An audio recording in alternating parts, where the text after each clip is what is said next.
Une action rassurante et apaisante du Padre Pio, au fond contre le diable. Chers amis fidèles du Padre Pio, bonjour, mon nom est Jean Goyard et vous assistez au programme sur les pas du Padre Pio.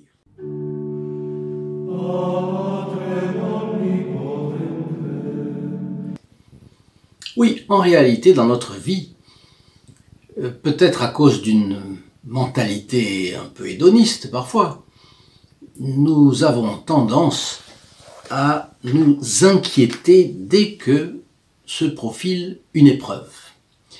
Et au fond, cela témoigne d'un manque de confiance en Dieu. D'un autre côté, le Padre Pio, lui, qu'est-ce qu'il faisait?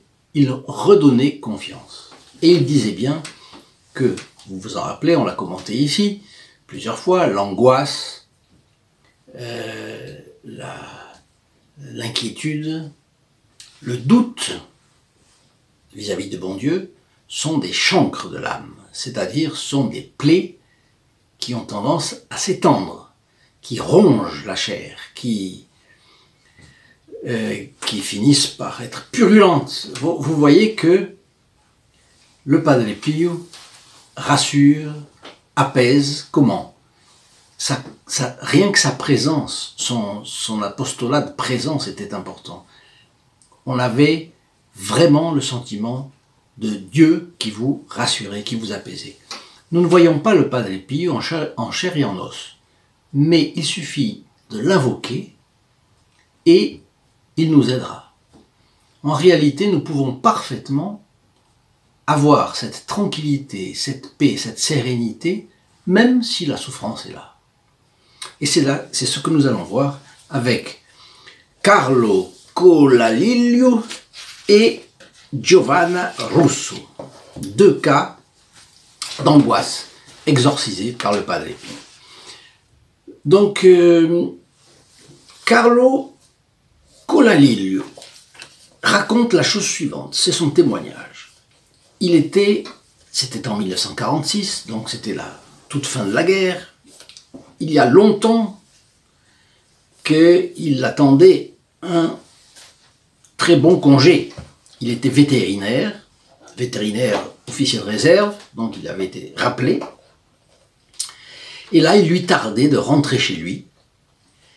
Il dit cela, où m'attendaient mes vieux parents, ma femme, avec laquelle j'étais marié depuis quelques années, et ma petite fille, Nicolas, que je n'avais vue qu'une seule fois.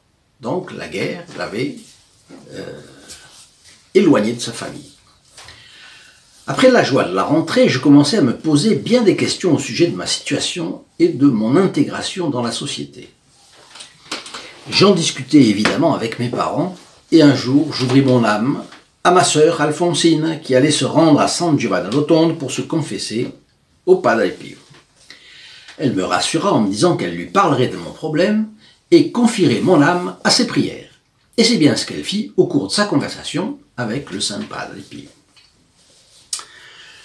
Le Padre Pio la rassura immédiatement en lui disant que j'avais déjà trouvé ma situation. Seulement, c'est là le problème. Quand on est avec un saint qui voit loin, on est prisonnier de sa médiocrité, on ne comprend pas.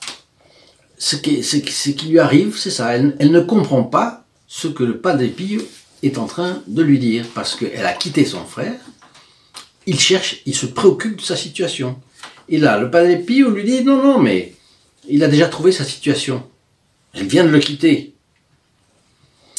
Donc elle pense que le Padre Pio essaye seulement de la consoler, et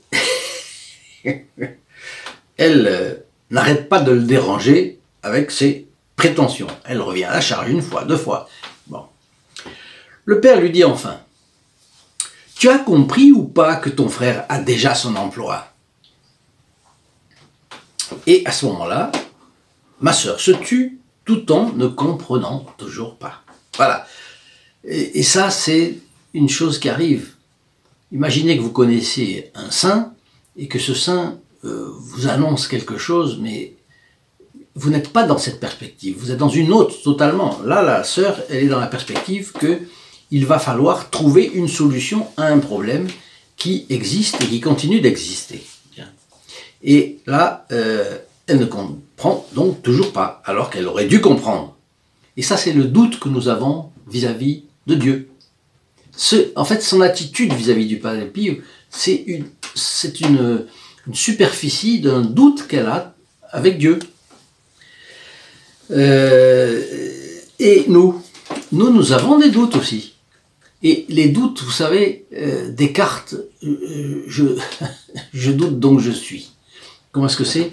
Non, c'est le doute cartésien. C'est pas. Je pense donc je suis. Mais c'est ça, en fait. C'est ce à quoi ça aboutit. Je doute donc je suis. C'est la culture du doute.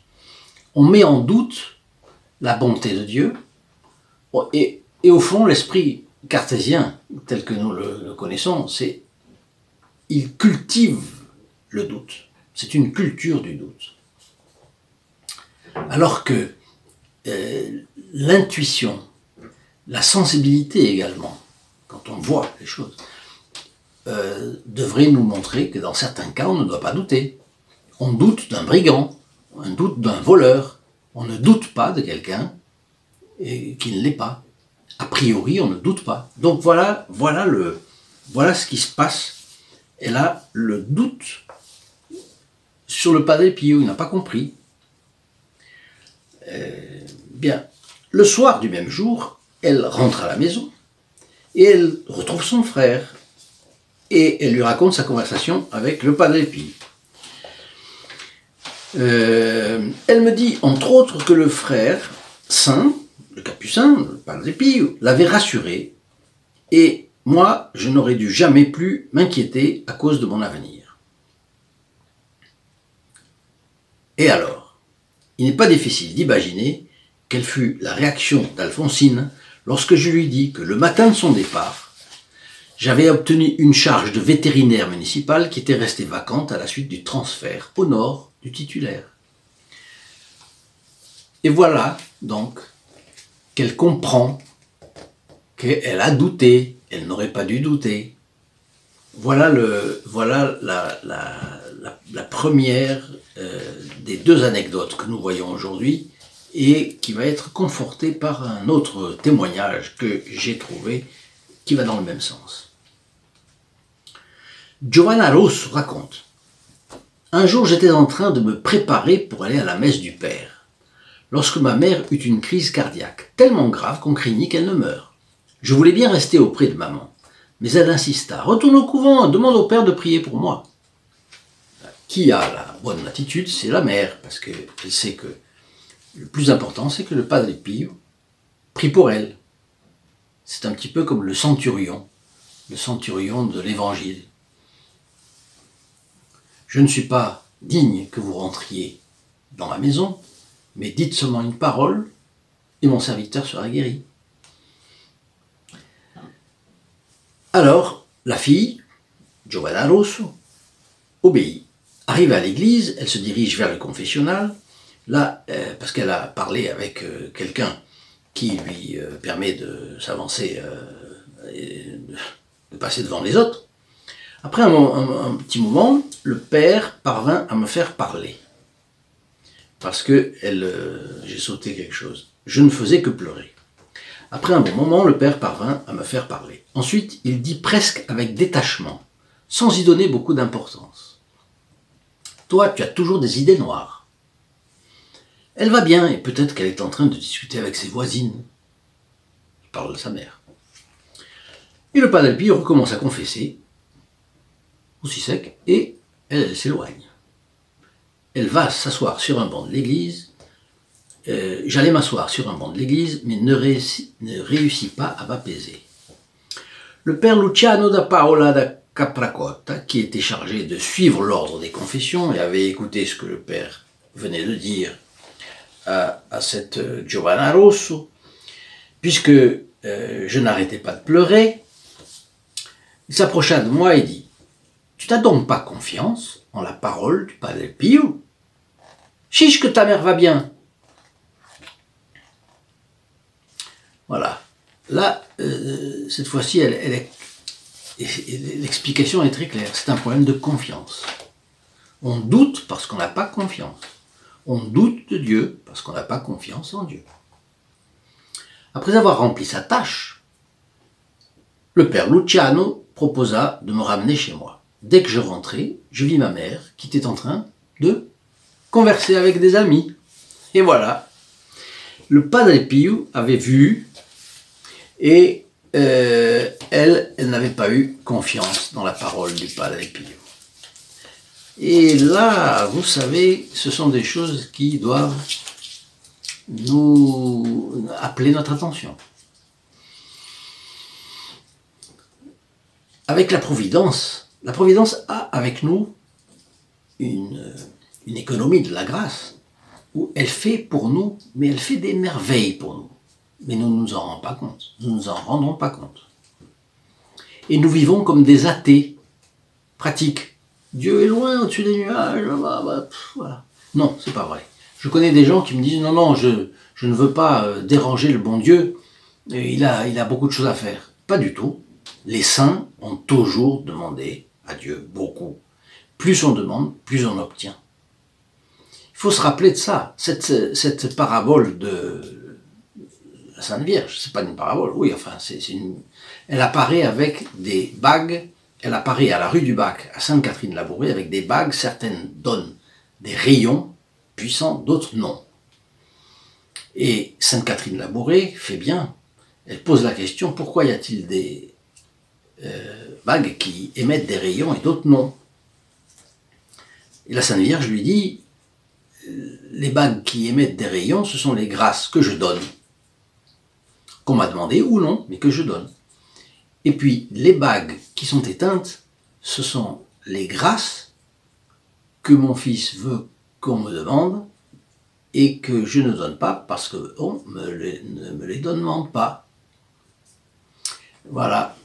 Donc, si vous avez des grâces, évidemment vous avez besoin de grâces, eh bien, si vous trouvez que vous n'arrivez pas à découvrir les grâces dont vous avez besoin, demandez les grâces dont vous n'avez pas idée. Demandez les grâces que vous n'avez pas l'idée de demander. Et vous allez voir que vous recevrez énormément de grâces. Donc, je vous rappelle qu'il y a un groupe des protégés du Padre Pio que vous trouvez dans notre site internet et qui permet que vous ayez cet encouragement des fioretti du Padre Pio. Pour vous, c'est un bénéfice. Et qui vous le donne, en fait, ce sont ces membres du groupe des protégés du Padre Pio. Je vous demande, s'il vous plaît, de bien vouloir prier pour eux. Nous sommes une grande famille, nous prions les uns pour les autres, nous sommes tous en union de prière autour de Jésus et de Marie, et je crois que le moins qu'on puisse faire, c'est prier pour ceux qui vous permettent d'être intéressés par les fioretti du Padre Pio. Si vous avez été intéressé par ces fioretti, ajoutez votre like à cette vidéo, partagez-la, laissez-moi vos commentaires, et puis allez faire un tour aussi sur notre site. Je pense que vous en aurez également beaucoup de bénéfices. Je vous souhaite une très bonne journée et la présence du Padre Pio à vos côtés. Et les grâces qu'il va vous obtenir de la Providence. Au revoir.